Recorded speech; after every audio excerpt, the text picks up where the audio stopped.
સુરતના Nanpura post office નજીક એક જર્જરિત મકાનના ડિમોલેશન દરમિયાન દિવાલ તૂટી પડતા એક મજૂરનું દબાઈ જવાના કારણે મોત નીપજ્યું હતું. ઘટનાની જાણ થતાં પોલીસ દોડતી થઈ. મૃતક રમણ દિડોર મૂળ રાજસ્થાનનો વતની અને 1 મહિનાથી મજૂરી કામ કરી રહ્યો હોવાનું સામે આવ્યું. રૂપેશભાઈએ જણાવ્યું કે ઘટના સાંજે 4:15ની આજુબાજુ બની હતી. જર્જરિત મકાનને ઉતરતી વખતે અચાનક દિવાલ તરાશાયી થઈ હતી. મજૂર રમણભાઈ હવજીભાઈ ડિડોર દિવાલને પડતી જોઈને દોડીને રસ્તો પસાર કરવા જતાં દિવાલ નીચે આવી ગયા હતા. ઘટના બાદ રમણને તાત્કાલિક સારવાર માટે 108ની મદદથી સિવિલ લઈ જવાતા મૃત જાહેર કરાયા. વધુમાં જણાવ્યું કે રમણ 1 મહિનાથી કામ કરી રહ્યો હતો. જર્જરિત મકાન ડિમોલેશનમાં આવતા તોડવાનું કામ બળ્યું હતું.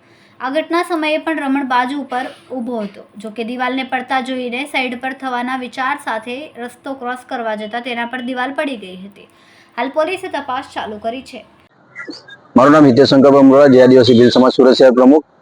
ગઈકાલે સાંજે 4 વાગ્યાની કઈ ઘટના ઘટી છે મકાઈપુર વિસ્તારમાં, જે 4 માળની એપાર્ટમેન્ટનું કઈ ડિમોલેશનનું કામ કરતા હતા. આ લોકો અમારા મજૂર ભાઈને, જેઓ જે મજૂર તરીકે 4 ભાઈઓ કામ કરતા હતા તે જગ્યા પર, અને વગર સેફટી એ ભાઈઓને કામ કરાવતા હતા, કોન્ટ્રાક્ટર ભાઈઓ.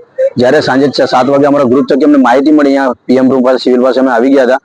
અમના સમાજના જે ભાઈઓ અહીંયા ઉભા હતા એમના થકી અમને જાણવા મળ્યું હતું થોડી ઘણી માહિતી, પણ એમના ભાઈ જ્યારે કોન્ટ્રાક્ટર સાથે લઈ ગયા હતા અને એ આવ્યા ત્યારે અમે એમને જાણવા મળ્યું હતું કે ભાઈ તમે કઈ રીતે કામ કરતા. ત્યારે એમને કીધું કે અમે 4 ભાઈઓ કામ કરતા હતા, અને જે ડિમોલેશનનું જે 4 માળની એપાર્ટમેન્ટનું કામ કરતા હતા તે મેં અમને પૂછ્યું ત્યારે એમને કીધું કે વગર સેફટી અમને કામ કરાવતા હતા. મતલબ કે સુરત સિટીમાં કોઈ પણ ઘટના ઘટે છે ગમે ત્યાં વગર સેફટી બિલ્ડરોને મજદૂરોને કામ કરાવે છે. આમાં પણ એક દિવાલ મોટી ધરાશાયી થઈ છે, મજદૂર ઉપર પડી છે અને મજદૂરનો અમારા જે ભાઈ છે એનું ડેથ થયું છે. તો આમાં કોન્ટ્રાક્ટરોની પૂરેપૂરી બેદરકારી છે. અને જે પણ મકાઈપુર વિસ્તારના આજુબાજુ બનાવ બન્યો છે તો જે પણ પોલીસ સ્ટેશન લાગતું એ પોલીસ સ્ટેશનના વિસ્તારના અમારે એ જ કહેવું છે કે ભાઈ જે પણ પોલીસના હાથમાં બનાવ બન્યો છે એ પોલીસ સ્ટેશનના કોન્ટ્રાક્ટર વિરુદ્ધ, જે સદ્દામભાઈ કરીને છે અને રાજદીપભાઈ કરીને જે કોન્ટ્રાક્ટર છે એમના વિરુદ્ધ બેદરકારીનો ગુનો દાખલ કરે, એ જ અમારા સમાજની આખી માંગણી છે.